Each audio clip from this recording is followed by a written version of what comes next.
my name is Michelle Logan. They asked him to display to them a sign from heaven, Matthew chapter 16, verse 1. Some in Jesus' day were not satisfied with his amazing teachings. They wanted more. But when he refused to give them the sign, they were sick and they were stumbled. Matthew chapter 16, verse 4, I'm going to read that. A wicked and adulterous generation keeps seeking a sign, but no sign will be given it except the sign of Jonah. With that he went away, leaving them behind.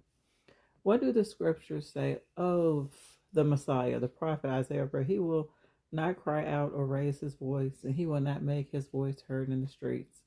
Isaiah chapter 41, verse 1 and 2. Look, my servant whom I support, my chosen one whom I have approved. I have put my spirit in him. He will bring justice to the nations. He will not cry out or raise his voice, and he will not make his voice heard in the streets. Jesus went about his ministry in a quiet and modest way. He did not build impressive temples. He did not wear distinctive religious garments or demand to be addressed by pretentious religious titles. When he was on a trial for his life, Jesus refused to try to impress King Herod by performing a sign for him. Jesus did perform some miracles, but his main focus was on preaching the good news. This is why I have come, he told his disciples. I'm going to read Luke chapter 23, verses 8 through 11. So, when Herod saw Jesus, he rejoiced greatly. For a considerable time he had been wanting to see Jesus because he had heard much about him, and he was hoping to see some sign performed by him. So he began to question him at length, but he gave him no answer.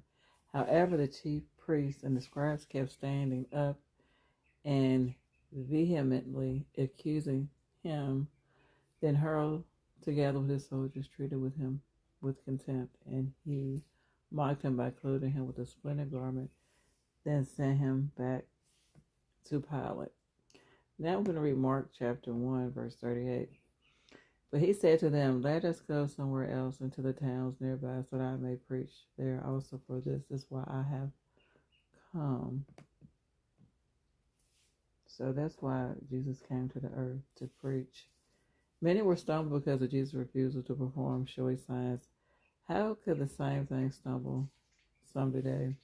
What happened when Jesus refused to display a sign from heaven? Some in Jesus' day were not satisfied with his amazing teachings. They wanted more. They demanded that he prove that he was the Messiah by displaying a sign from heaven. Daniel chapter 7, verse 13 and 14. However, it was not Jehovah's time for that prophecy to be fulfilled.